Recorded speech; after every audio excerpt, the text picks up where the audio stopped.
Olá, meus amigos, mais uma vez juntos. Vamos falar um pouco mais de matemática, né? Aproveitar que hoje a gente está no embalo, vamos gravar mais uma, né? Hoje é sobre ainda conjuntos, né? Então a gente vai falar um pouco sobre relação de pertinência. O que é essa relação de pertinência que a gente fala? Relação de pertinência, pessoal, nada mais é do que quando um elemento pertence a um conjunto. Pertencer é fazer parte, com as mesmas características que a gente já comentou no vídeo anterior. Tem que ter as mesmas características, tem que atender a especificação do conjunto e tudo mais. Por exemplo, quando a gente fala que um elemento pertence a um conjunto, significa dizer que ele tem todas as características daquele conjunto. Mais um exemplo básico disso é que quando eu falo, eu torço o Flamengo, eu tenho a qualidade de fazer parte de uma torcida que vangloria um time de futebol chamado Flamengo, né? Outro exemplo, eu sou brasileiro, então eu pertenço ao conjunto das pessoas que moram no Brasil ou que são nascidas no Brasil, certo? Então, basicamente isso. Então, pertencer a um conjunto tem que necessariamente atender às características desse conjunto, tá certo? Para essa relação de pertinência, a gente tem um símbolo específico. Como prova, vocês podem observar aqui, ó. Deixa eu sumir para ficar mais bacana. Então, aí. Então, ó, na relação de pertinência, a gente usa, né? Usa esse símbolozinho aqui, ó. O símbolo de pertence. Negar isso é você escrever ele cortado, tá bom? Um conjunto é formado por elementos, é evidente. Um objeto A qualquer pode ser elemento de um conjunto determinado A. Ou seja, ele pode pertencer a isso.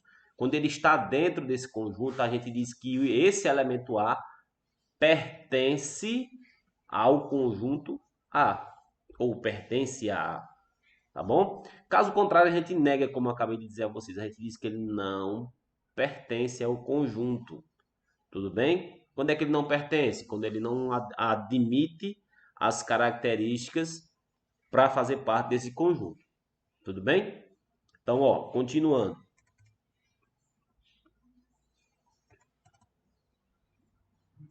Relação no conjunto de pertinência. Existirá quando um elemento fizer parte do conjunto. É isso aqui é interessante se ressaltar.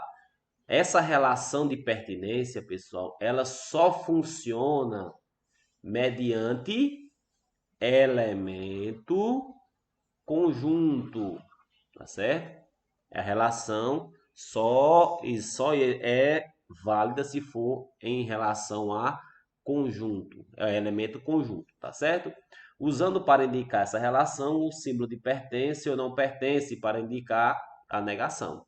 A relação de pertinência ela é feita de elemento para conjunto. Fora disso, pessoal, existe outro símbolo para fazer essa relação. Que símbolo é esse? É está contido, contém, não está contido, tá certo? Esses símbolos eles são utilizados para essa relação, ok?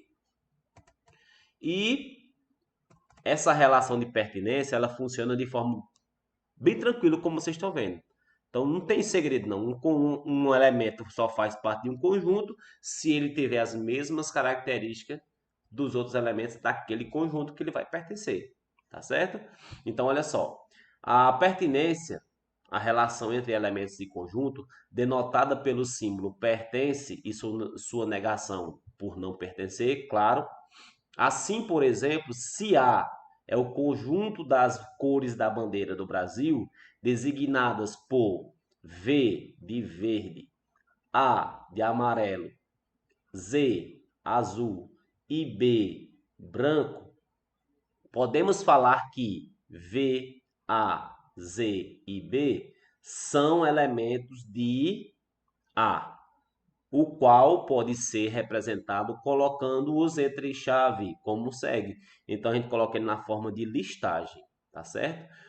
Se você analisar a situação, de forma bem tranquila, você vai perceber que as cores verde, azul, amarelo e branco são as cores da nossa bandeira. O vermelho faz parte? Não. Então, se o vermelho não faz parte, eu posso dizer que, vamos chamar aqui vermelho de, de X. Se X representa a cor vermelha e a cor vermelha não faz parte da cor da bandeira do Brasil, de que X não pertence ao conjunto A. Simples assim, tá certo? Então, pessoal, fica aqui mais uma dica, mais uma relação de conjuntos e até o nosso próximo vídeo. Então, curte, compartilha, comenta, manda pro vizinho, para todo mundo. Vamos viralizar esse danado. Valeu, pessoal. Até mais. Tchau, tchau.